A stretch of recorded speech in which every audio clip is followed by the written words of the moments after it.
Hello दोस्तों, power finance के quarter one के रिजल्ट्स आए हैं और पीएफसी ने डिविडेंड का भी अनाउंसमेंट किया है। तो कैसा डिविडेंड है, कैसे रिजल्ट्स है, सबके बारे में बात करेंगे।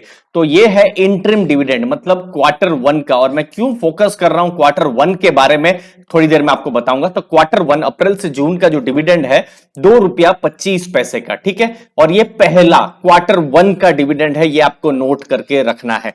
और इसकी जो इंपॉर्टेंट डेट है, जो रिकॉर्ड डेट है, वो सितंबर 3 की होने वाली है। और जो पैसा है, जो भी एलिजिबल शेयर होल्डर्स को जो भी डिविडेंड क्रेडिट जो होगा, वो 11 सितंबर या उससे पहले हो जाएगा, ठीक है। अब ये मैंने क्वार्टर वन के डिविडेंड की बात की, लेकिन मुझे पिछली बार जब मैंने वीडियो बनाया था तो मुझे प्रश्न आ रहे थे फाइनल डिविडेंड के बारे में। तो उसके बारे में भी मैं बात कर लेता हूं और उसके बाद फिर रिजल्ट्स में आपको मैं बताता हूं। तो देखिए, फाइनल डिविडेंड पीएफसी ने ₹1.25 का डिक्लेयर किया था, ठीक है। और उसकी जो एक्स डेट है वो 9 जून थी, ठीक है। तो बहुत समय हो चुका है, 9 जून 2 महीना से ज्यादा हो गया है।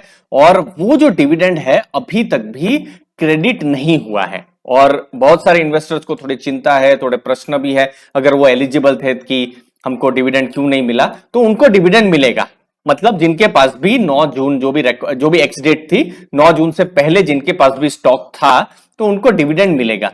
तो जो डिविडेंड है वो एजीएम जो है, एजीएम के 30 दिन के अंदर क्रेडिट हो जाएगा। अब आपका प्रश्न होगा, एजीएम फिर हमको बताइए कि एजीएम कब है। तो एजीएम कब है, ये उत्तर अभी इस मोमेंट पर मुझे भी नहीं पता है, क्योंकि ऑफिशियली डेट नहीं बताई गई है। लेकिन मैंने रिसर्च की है, पिछले 5-6 सालों का जो एजीएम का किस हिसाब से पावर फाइनेंस का रहा है, तो जनरली सितंबर का तीसरा चौथा जो सप्ताह है, या सितंबर का एंड जो है, तब वो एजीएम होता है।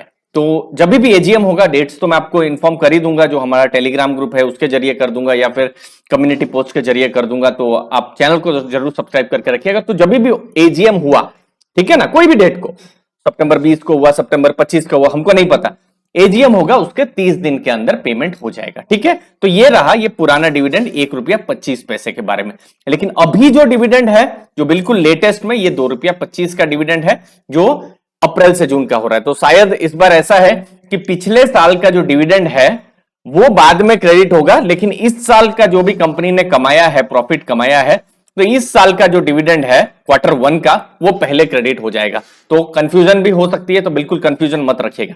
पिछले साल का अगर हम डाटा देखें तो टोटल ₹12 का डिविडेंड पावर फाइनेंस की तरफ से आया था, और उसमें ₹1.25 उसके अंतर्गत ही आता है।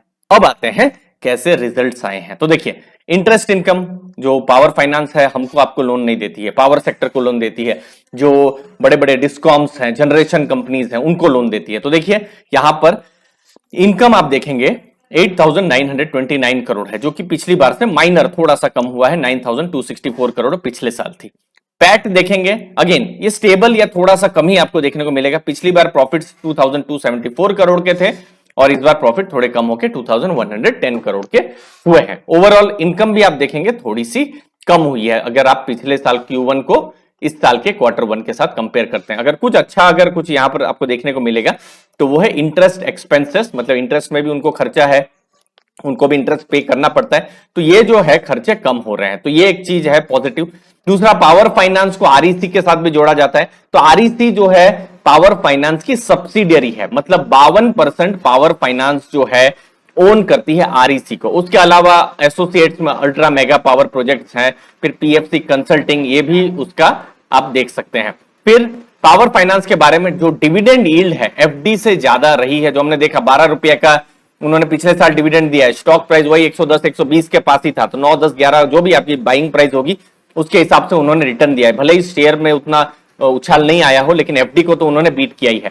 फिर ईपीएस देखेंगे 31.96, मतलब 32 के आसपास जो भी शेयर प्राइस है उसको आप ईपीएस के साथ डिवाइड कर दीजिए, आपको पी रेशियो मिल जाएगी, जो अभी 3.27 है, जो बिल्कुल इसको अंडर वैल्यूएशन के बारे में बताती है।